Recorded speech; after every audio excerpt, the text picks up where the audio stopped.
Have you ever wondered how a small Anatolian tribe could establish one of the world's most powerful empires? This is the story of the Ottoman Empire, a realm that stretched across 3 continents and lasted for 6 centuries. Its tale begins with a man named Osman Thirst. Osman was the leader of a minor tribe in the Anatolian region of modern-day Turkey. But he had a vision that went far beyond his tribe's humble beginnings. Under his leadership, this tribe began to expand its territory, assimilating nearby tribes, and soon established itself as a sultanate.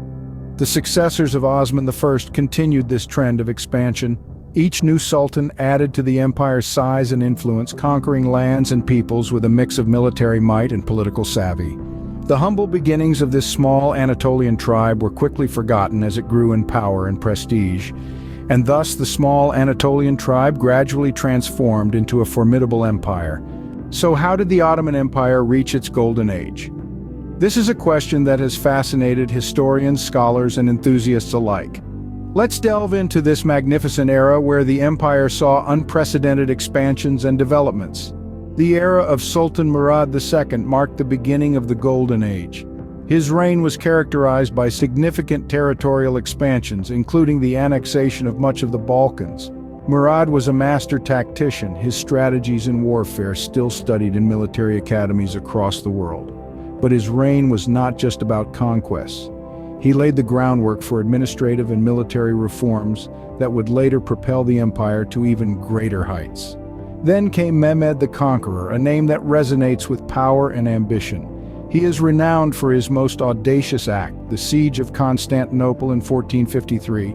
This event marked the end of the Byzantine Empire and ushered in a new epoch where the Ottomans were the undisputed power in the region. The city, renamed Istanbul, became the empire's capital, a vibrant metropolis that was a melting pot of cultures.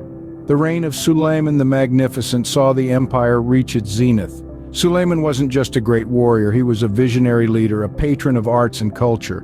Under his rule, the empire experienced a cultural renaissance. Art, architecture, literature, and music flourished, giving birth to an era known as the Sulayman Age. The empire's economy prospered, trade routes expanded, and the military became one of the most formidable forces in the world.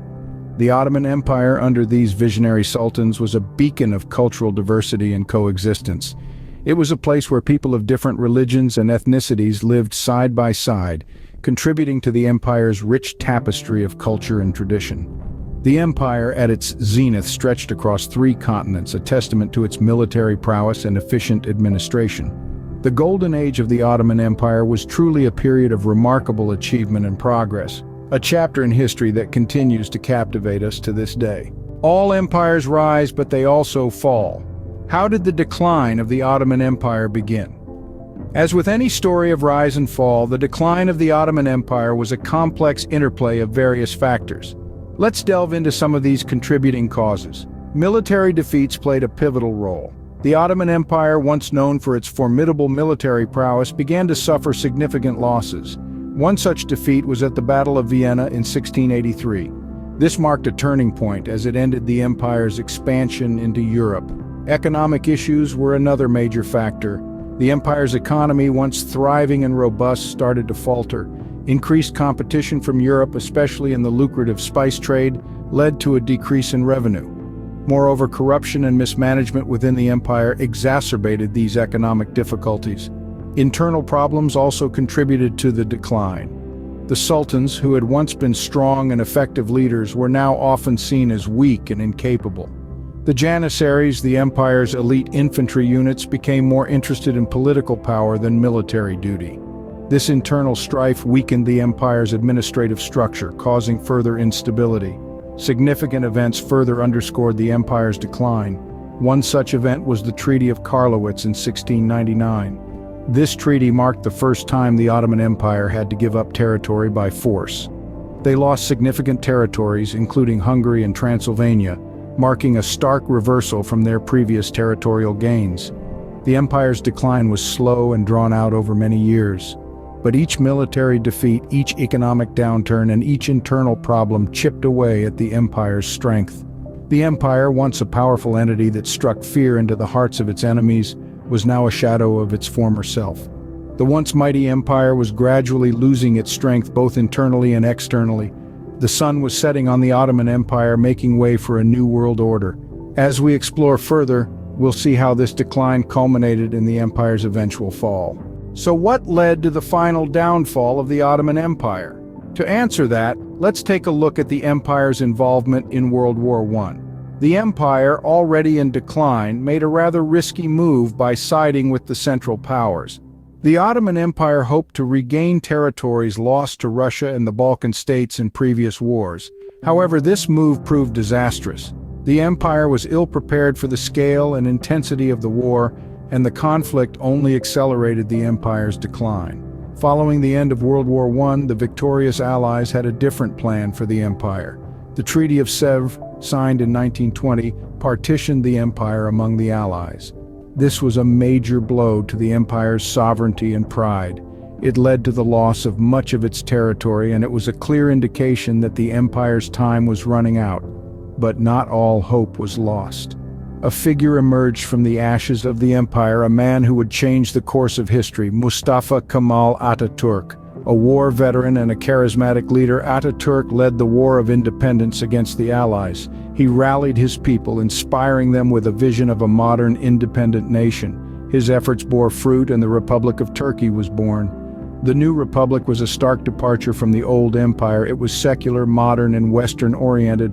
Atatürk's reforms touched every aspect of life, from the alphabet to dress codes, from education to women's rights. He created a nation that was rooted in its history but looking towards the future. In 1922, however, a significant event marked a definitive end to the Ottoman era. The Ottoman Sultanate was abolished. The last Sultan, Mehmed VI, left Istanbul on a British warship, and that was it. The empire that had lasted for over 600 years, that had spanned 3 continents, that had influenced cultures and civilizations, was no more. In 1922, the Ottoman Sultanate was abolished, marking the end of a 600-year-old empire. The Ottoman Empire is gone, but what remains of its legacy? Let's delve into that. From its cultural influence to its architectural marvels, the empire's legacy is as enduring as it is profound. The Ottoman Empire was a mosaic of cultures, bringing together elements from the various territories it ruled. As a result, it has left behind a rich cultural legacy that is still evident today. Turkish music, for instance, is deeply influenced by Ottoman court music.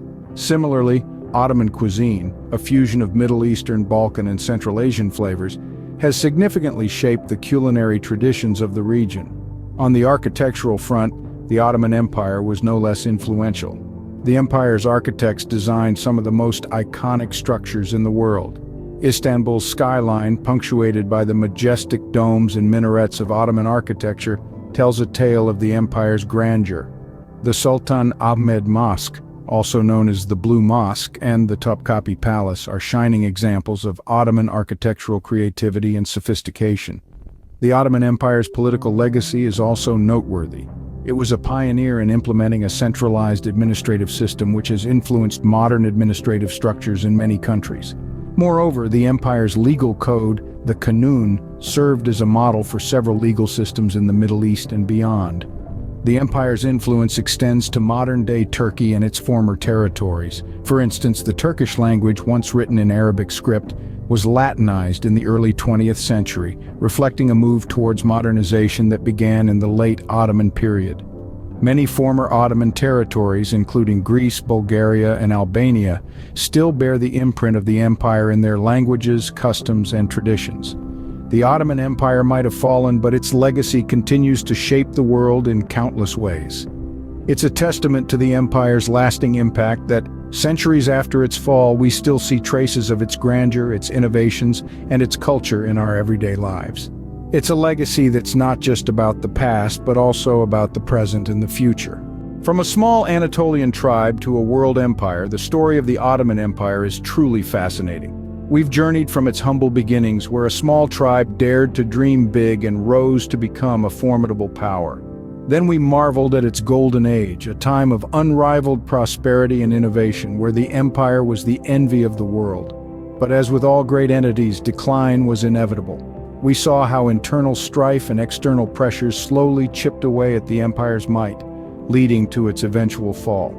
Yet even in its demise, the Ottoman Empire left an indelible mark on the world. Its legacy, seen in the diverse cultures, architecture, and legal systems of many nations, continues to influence our world today. And that's the Ottoman Empire in a nutshell. A tale of power, innovation, decline, and lasting influence. A story that reminds us of the impermanence of power, yet the permanence of influence.